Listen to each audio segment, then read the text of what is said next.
Fala galera, tudo beleza? Tudo tranquilo? Bom, a gente está aqui hoje num ambiente diferente, né? A gente está aqui na frente do meu computador.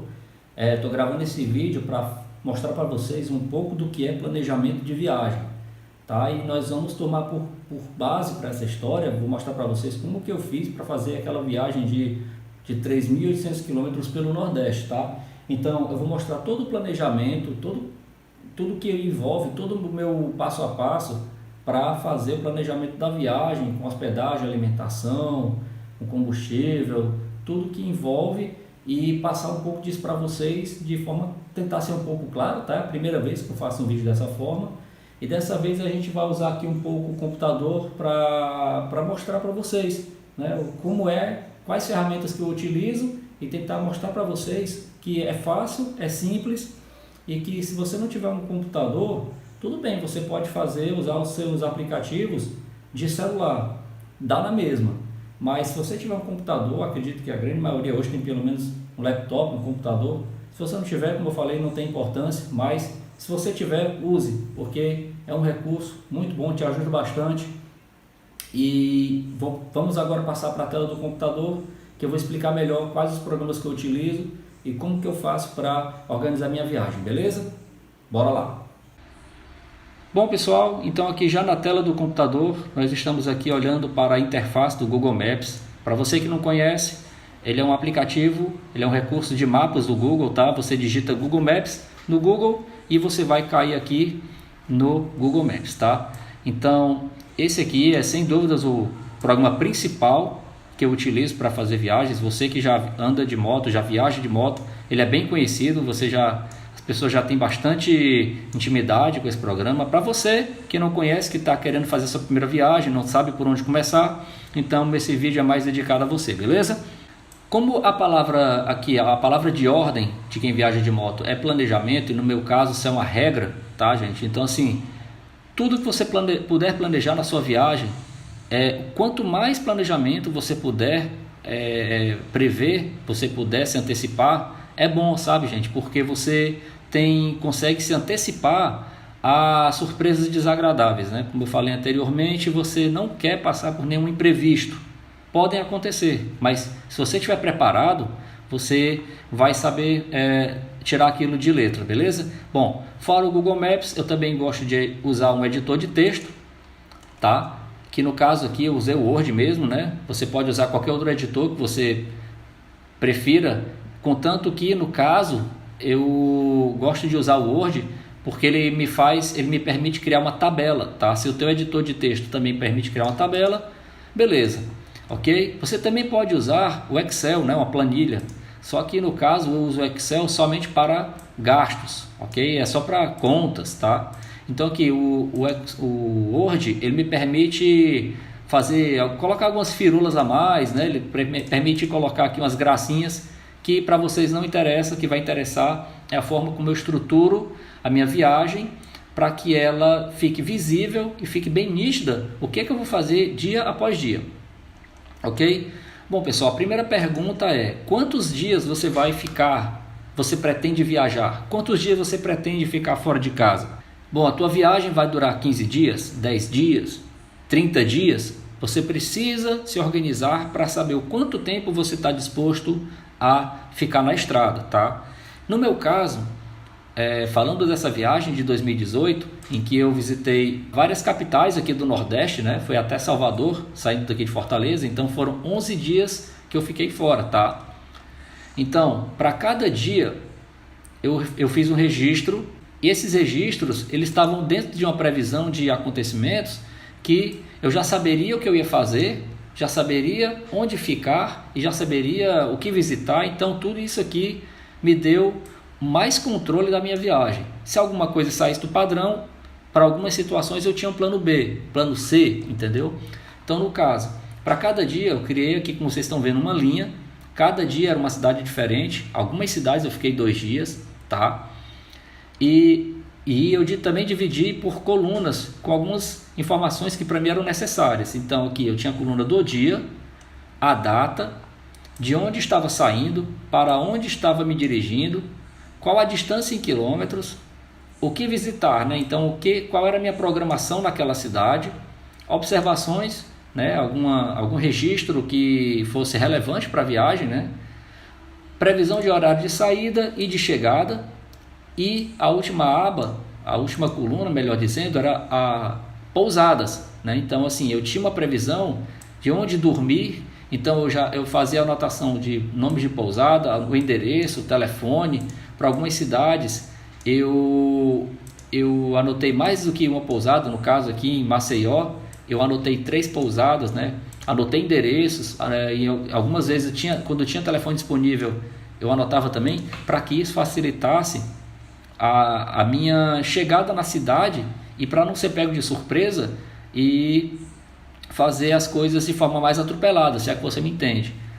Bom, por que eu estou fazendo tudo isso? Você me pergunta assim, mas Daniel, você não usa o Booking ou outros aplicativos de viagem? Uso sim, só que eu sou muito fã ainda, eu sou old school, eu sou aquele cara que ainda gosta do papel, sabe? Eu uso, na verdade eu mesclo tecnologia com o antigo, sabe? Eu sou aquele cara que eu não gosto de depender exclusivamente da tecnologia, tá? Então assim, você usa GPS, você usa o GPS tanto do dispositivo como do celular, não tenho nada contra, eu também uso, mas para viagens eu não gosto de ficar dependente desse equipamento. Sendo bem prático, se você usa o teu celular como GPS, ok, funciona perfeitamente? Funciona. Só que se o seu celular pifar e você estiver longe de casa, em outro estado, por um local que você nunca passou, não conhece, você vai passar por perrengues, você vai passar por maus bocados. Até que você consiga achar alguém para te ajudar, você pode, assim, ter uma situação desagradável. E isso a gente não quer. Então, se o seu celular queimar, se você perder, se ele quebrar, se você for roubado, sabe? Existem vários fatores que podem arruinar a sua viagem se você ficar exclusivamente dependente da tecnologia. Bom, no caso, o que é que eu faço? Eu faço todo o meu trajeto no Google Maps, tenho uma pré-visualização da minha viagem, faço as anotações diárias, através dessa tabela que eu criei no Word, que eu falei para vocês. Então isso é um planejamento muito útil, muito rico de informações, e quanto mais informações você colocar, melhor. Eu falei aqui do Excel, mas essa planilha era mais para quando você termina a viagem, né? Porque, como eu falei anteriormente, você tem uma previsão de gastos, mas dificilmente elas saem conforme planejado. Muitas vezes os gastos saem além do esperado. Essas previsões, gente, você também não pode sair só de casa com o dinheiro contado daquela previsão. Se você tem R$1.000 para gastar numa viagem de moto e você vai fazer o planejamento que você vai gastar 1.500 a 2.000, você vai voltar para casa antes da sua viagem terminar. Então o planejamento, ele é para te dar, ele é um ponto de partida, é dali para mais. Vá sempre pensando dessa forma. Então, pessoal, sem mais delongas, vamos voltar aqui para o Google Maps e planejar a nossa viagem, ok? Primeiro você vai aqui nessa aba lateral e você vai aqui na setinha azul, rotas, certo? Você presta atenção aqui no tipo de veículo que está sendo usado, deixa no carro, tá? E você vai colocar aqui o teu ponto de partida, no meu caso, Fortaleza, Ceará, ok? O primeiro destino foi Praia de Ponta Negra, então nós vamos aqui colocar Ponta Negra, Natal. Bom, o trajeto azul é o trajeto que ele vai considerar sempre o mais rápido. Paralelo a isso, muitas vezes o Google Maps te dá mais 1 ou até 2 rotas em que ele marca de cinza. Ele dá o tempo, ele dá a quilometragem para todas as situações, tá? Então assim, você vai avaliar qual a que fica melhor para você. É nítido que nesse caso, daqui para Natal, eu pegando aqui por essa rodovia, é bem mais rápido se você for comparar. Por uma estrada eu vou gastar 7 horas e meia. E por outra, aumenta quase 2 horas. Então, assim, aumentando um pouco mais de 100 km, se você for considerar aqui que é quase 100 km de diferença, mas aumenta 2 horas a sua viagem. Então, se a sua viagem você priorizar chegar logo, é lógico que esse caminho é o melhor. Mas se você quiser andar mais, não quer dizer que necessariamente passar mais horas na estrada seja ruim. Às vezes você quer ir por um caminho desconhecido, às vezes você quer conhecer mais lugares, às vezes você já fez essa rota e você quer conhecer outra. Às vezes Entre o ponto A e o ponto B existe um destino que está um pouco mais afastado, tá? Está numa rota mais afastada e você quer aproveitar para conhecer. Tudo isso pode tirar da tua rota mais curta, entendeu? Então aqui no meu planejamento eu fiz essa rota e essa foi a menor. Então assim, essa foi a que eu escolhi, tá? Eu não podia gastar muito tempo na estrada porque 530 quilômetros eu precisava concluir no mesmo dia. Então assim, eu não podia me dar o luxo de parar muito na estrada ou fazer rotas maiores, ok? Bom, nós já temos o ponto A ao ponto B. Se a minha viagem for só até ir a Natal e voltar, ok. Eu já tinha minha rota traçada, agora eu ia estudar a rota, ok? Mas não, a minha viagem ela continua. Ainda que no painel lateral, você vai observar que tem esse mais, adicionar destino. Então no Google Maps você pode colocar até 10 destinos, em que você pode fazer uma rota para até 10 cidades, ok? Então, de Natal eu fui para Cabaceiras, na Paraíba. Como a nossa intenção era conhecer o Lajeado do Pai Mateus e conhecer a cidade de Cabaceiras, a gente planejou dormir aqui em Cabaceiras. Mas infelizmente, quando a gente chegou lá na cidade, nós fomos informados que a Globo estava fazendo um trabalho, estava gravando uma novela, uma série, não lembro bem, lá no Lajeado do Pai Mateus. E que o Lajeado não estava podendo ser visitado. E isso encurtou a nossa visitação à cidade. Tanto que naquele mesmo dia nós fomos dormir em Caruaru, em Pernambuco, tá? Então aqui, ó, você vê que ele já está começando a ganhar, já começa a ficar uma rota bem mais longa, né? Então nós já temos aqui 990 quilômetros. Adicionando o destino, nós fomos em seguida para Maceió, em Alagoas. Certo? Você vê que a sua viagem vai ficando maior e em seguida a gente vai para a próxima viagem, Aracaju, Sergipe e Salvador. Pronto, esse foi o ponto máximo de onde a gente conseguiu chegar de moto, tá? E que de Salvador nós voltaremos para casa. Então, a cidade seguinte foi Canidé de São Francisco, que fica em Sergipe. Já que já adicionou o percurso. E, para finalizar, Fortaleza. Bom, você vê aí, nós completamos o mapa da viagem. Nós temos aqui aproximadamente, pela previsão do Google, 3.200 quilômetros. Vou só abrir aqui o Word para fazer uma explanação mais detalhada. Na minha viagem, eu estava planejando 3.000 e um pouco mais de 3.500 quilômetros, tá? Contra 3.200 do Google Maps. E que na verdade a nossa viagem durou 3.800 quilômetros. Então aqui nesse mapa esse mapa ele mostra só as principais cidades que eu visitei. Claro que a minha viagem não foi seca, digamos assim, né? Desse jeito, né? Aqui eu não contabilizei a ida a Maragogi, que foi de Maceió. Aqui também nessa viagem não conta os quilômetros rodados dentro das cidades, né? Nós rodamos dentro de Salvador, nós rodamos dentro de Aracaju, Caruaru nós rodamos também, fomos visitar o Alto do Moura. Todas as cidades nós rodamos, né? Então assim, isso aumentou e chegamos à marca de 3.800 quilômetros. Bom, o mapa está pronto. Já posso pegar minhas coisas e ir para a estrada? No meu caso, não. Um outro recurso que eu gosto de utilizar e utilizo bastante é esse molequinho amarelo aqui, ó. Ele é um navegador de imagens do Google Street View. É um recurso do Google para que você possa visualizar imagens de todas essas áreas azuis por onde ele passou. Ele carrega imagens de fotografias tiradas pelo carro do Google e que ajuda bastante na hora de você saber por onde você vai passar. No meu caso, eu não vou utilizar ele agora, eu vou dar uma aproximada aqui e nos trechos. Por que eu utilizo esse molequinho? Eu vou expandir aqui um pouco a tela. Onde que eu uso esse molequinho? No caso aqui, eu já sei por onde eu vou passar. Eu gosto de ver as condições da via, os locais por onde eu vou passar, e necessariamente é isso, as condições da estrada. Pronto, no caso, eu sei que se eu vou sair de Fortaleza, eu vou visualizar as cidades por onde eu vou passar. Eu sei que vou passar em Aracati, vou passar em Mossoró, e eu já vou gravando as cidades por onde eu vou passar. Isso me ajuda bastante a reconhecer as estradas por onde eu vou passando.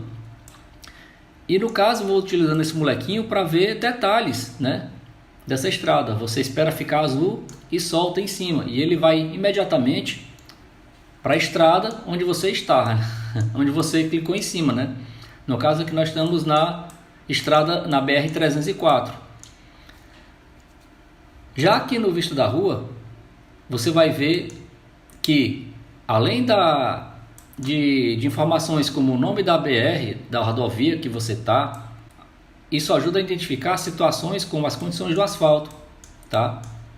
Então você vai andando e você vai clicando na tela e ele vai avançando a imagem, ó. Porque o carro do Google passou fotografando tudo aqui, certo? Isso te ajuda a identificar as paisagens por onde você vai passando. Isso te ajuda a identificar placas, locais e outros pontos que possam ser interessantes na sua viagem. E, gente, eu faço isso em praticamente todo o percurso. Quanto mais informação eu tiver visual, quanto mais informação visual tiver dos locais que eu vou passar, melhor para mim, porque eu já vou me familiarizando com as estradas. E a intenção realmente é essa, é se familiarizar com as estradas, tá? Detalhes importantes, por exemplo, daqui de Fortaleza para Natal, eu praticamente pego duas BRs.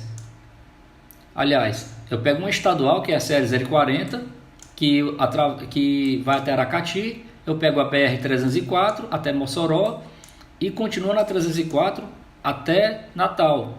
Mas quando você tem várias rodovias, você tem que que você nunca passou, você nunca andou por aquelas estradas, você tem que se familiarizar mais ainda. É fácil chegar daqui para Natal, mas, por exemplo, de Natal até Cabaceiras, você vê que ele vem aqui pela BR-101. A BR-101 é bem conhecida porque eu já andei por ela várias vezes em viagens que eu fiz para Recife. Mas tem um detalhe, ó. Aqui após o município de Mamanguape, que já fica bem próximo a João Pessoa, ele sai da 101 e pega uma estadual paraibana, tá vendo? A PB-041. Depois ele vai para o município de Sapé, Mari, e entra na BR-230, outra conhecida nossa, que é a Transamazônica. Como eu não conheço esse percurso, então eu utilizo aqui o molequinho do Google para que eu possa me familiarizar com a estrada. Novamente aqui ele traz as marcas em azul, que indicam por onde o carro passou e fez o registro. E aqui estamos nós com as vistas da estrada, né? Então aqui rodovias asfaltadas, né? Embora aqui você possa ver pelas imagens que foi abril de 2012, já está bem antigo, né?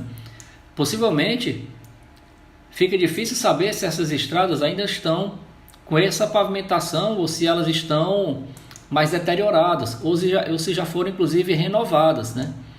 Então, assim, isso aqui é apenas para te orientar, ok? Se você estiver aqui na vista do Google, você vai observar aqui no seu canto esquerdo um pequeno mapa que ele também serve para guiar a sua localização.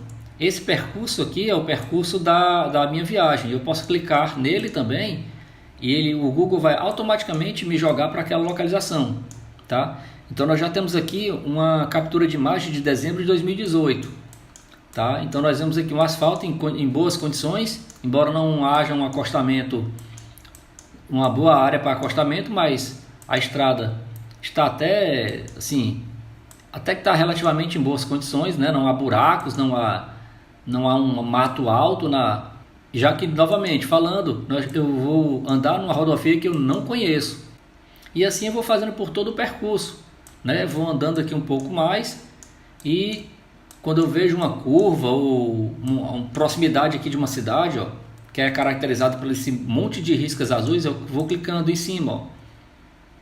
Detalhe também para essa setinha aqui ao redor do boneco, que corresponde à tua localização no mapa. Você vê que eu vou rodando aqui a vista e ele vai rodando aqui também. Então você tem que saber para onde ele está virado, né, a seta, para onde que está apontando, para saber em que sentido você vai. No caso aqui eu estou indo para a cidade de Sapé. E aqui é a entrada da cidade. E nós estamos aqui vendo a entrada da cidade. Então é bom você utilizar esses recursos, sem querer me estender mais, mas é bom você aprender a mexer, né, nesses recursos e usar a seu favor. Porque isso tudo mostra, são recursos que você tem à disposição e você pode usar, porque são recursos que você tem à sua disposição e elas estão aí para facilitar a nossa vida, inclusive nas nossas viagens. Bom, pessoal, eu acho que eu falei tudo que foi realmente necessário para fazer esse planejamento de viagem, tá? Expliquei como que eu crio minhas rotas no Google Maps, deixei passar detalhes, deixei passar informações mais importantes, mas que eu também não quis me prolongar muito e não ficar um vídeo muito extenso, tá? Então, mostrei um pouco de como que eu planejo minhas viagens no editor de texto, tá? Eu gosto desse planejamento porque, novamente, quanto mais informação eu tiver, quanto mais familiarizado eu tiver com as estradas, menores são as chances da minha viagem ser mal sucedida. Ok, gente? Então, assim, planejamento é tudo. E no final, eu queria falar apenas aqui da minha planilha de gastos, tá? Eu também criei uma coluna para cada dia da viagem. E para cada dia eu coloquei os meus gastos diários, né? E foram os gastos básicos, viu? Eu quero só atentar para isso. Então foram gastos de combustível, alimentação, hospedagem e gastos extras. Então, por exemplo, uma água que foi comprada na estrada ou um refrigerante que não entra em alimentação. Alimentação para mim é café da manhã, almoço e janta. Então, qualquer outros custos adicionais entrou em gastos extras, tá? E aqui nós temos o quanto eu gastei no total dos 11 dias para cada um desses itens. Então, no meu caso, eu gastei um pouco mais de R$400 de combustível para os 11 dias. Alimentação foram quase R$900 e de hospedagem foi o mais caro, foram R$1.300. Então, isso tudo deu um total de R$2.260. Esse foi o total que eu gastei para 11 dias de estrada numa viagem até Salvador, rodando por cidades do interior da região Nordeste, ok? Novamente aqui não entraram compras, aqui eu acho que com as compras eu devo ter gasto um pouco mais de R$300, então meus gastos totais devem ter ficado em torno de 2.500, tá? Comprei lembrancinhas, comprei camisa, comprei souvenirs, né? E tudo isso eu não botei aqui porque essas questões são muito pessoais, tá? Você pode fazer uma viagem e não fazer compra de nada, você pode só passear, se alimentar, gastar com hospedagem e você não ter gastos com compras. Aí fica a critério de cada um e por isso que eu respeitei isso e não coloquei aqui na minha conta, ok? Bom, pessoal, é isso. Com relação a mapas e recursos de aplicativo e programas, era isso que eu tinha para falar para vocês. Peço desculpas aí por ter ficado o vídeo longo e por ter falado tão rápido, tá? Mas aí se você tiver alguma dúvida, a gente está aqui para ajudar mesmo, tá? Você bota aí nos comentários se você precisar de mais informação ou quer que eu fale mais detalhadamente algum aspecto que não foi falado aqui. Então você deixa aí nos comentários que eu vou ter o maior prazer em ajudar. Então é isso, pessoal. Como vocês viram, é tudo muito simples. Se você tiver um computador em casa, usa ele para te ajudar no planejamento da tua viagem. Como eu falei, se você não tiver o computador, não tem problema algum. A maioria dos smartphones hoje, que eu acredito que você tenha, você pode fazer um planejamento, tá? A maioria desses aplicativos tem para smartphone, tá? Seja ele Android ou iOS, você vai conseguir fazer o mesmo planejamento e tua viagem vai ser tão boa como se você tivesse planejado no computador. Isso não faz diferença. E se você não usa aplicativo nenhum, se você não usa nenhum tipo de tecnologia, ok, isso não vai diminuir a tua viagem, isso não vai desvalorizar, mas talvez você tendo aplicativos e se antecipando a alguns fatos, você pode evitar surpresas desagradáveis, como eu gosto de falar, tá? Então assim, te ajuda muito para você ganhar tempo, economizar e aumentar a chance de a tua viagem ser bem sucedida. Beleza? É isso, galera. Forte abraço e até o próximo vídeo. Valeu!